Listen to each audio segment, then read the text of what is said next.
Olá, etapa 14, aula 65. Hoje nós vamos estudar um pouquinho de ciências e, em ciências, os ecossistemas.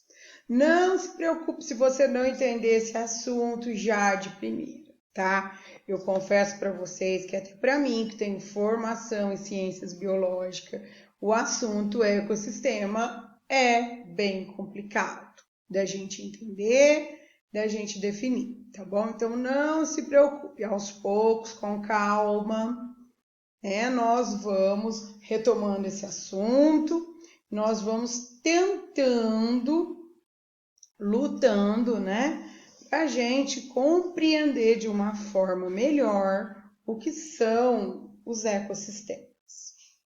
Bom, eu trouxe aqui uma imagem, que assim eu procurei ilustrar uma pequena parte do que seria um ecossistema.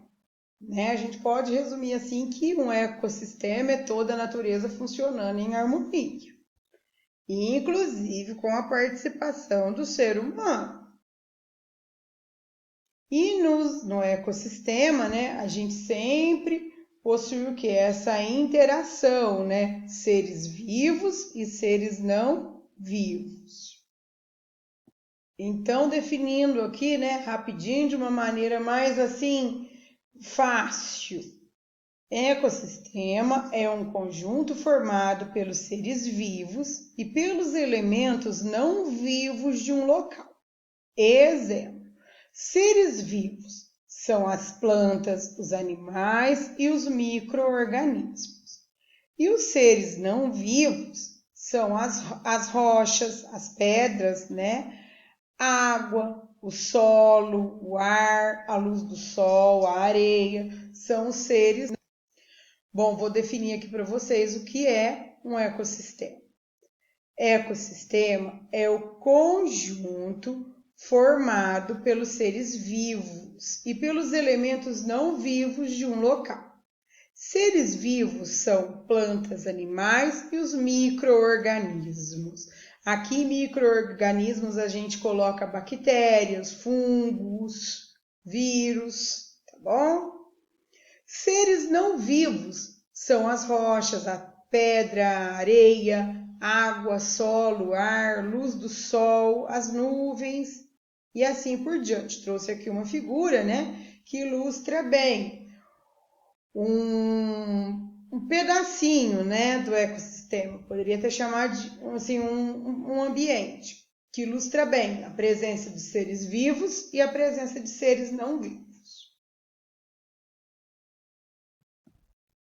Bom, como eu trouxe aqui, duas figuras. Um ecossistema pode ser uma floresta inteira, como que está aqui. Tudo tentando funcionar em harmonia. Ou apenas um rio dessa floresta. Pode ser um ecossistema. Só o rio dessa floresta já tem bastante vida lá embaixo, funcionando, como um ecossistema. O tamanho do ecossistema depende do ponto de vista de quem está estudando. Bom, e sempre que eu tenho um ecossistema, para mim ter um ecossistema, eu preciso ter alguns componentes. No caso, eu preciso ter os seres produtores, que são as plantas. Por quê que elas são produtores? Porque elas produzem o seu próprio alimento. Os seres consumidores, que são os que consomem os alimentos que já estão prontos. No caso, os animais herbívoros, que comem só planta, os animais onívoros, que comem carne e plantas, e os animais carnívoros, que comem só a carne. E também os seres decompositores, que são os detritívoros. No caso aqui, são as bactérias, os fungos, os protozoários.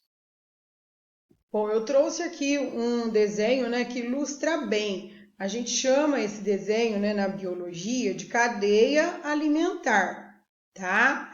Por quê que é uma cadeia? Porque tá todo mundo um ligadinho um no outro para poder funcionar. Então, por exemplo, as plantas no ecossistema são chamadas seres produtores. Por quê? porque elas produzem o seu próprio alimento.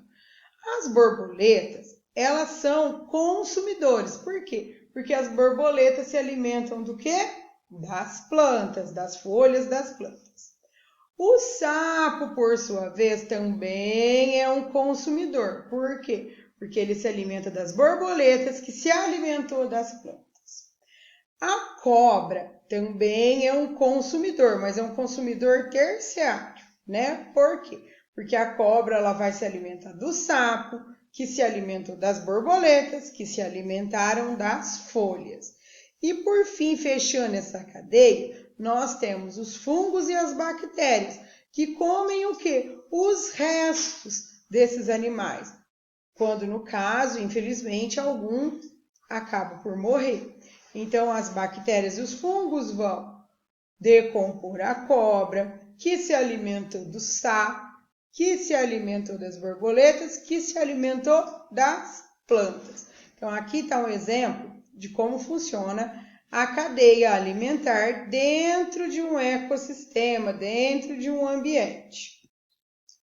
Para finalizar, cada ser vivo do ecossistema tem um papel importante. Os seres não vivos também têm um papel muito importante, porque o que seria de nós sem o sol, sem a água, sem a terra, né? Também são importantes.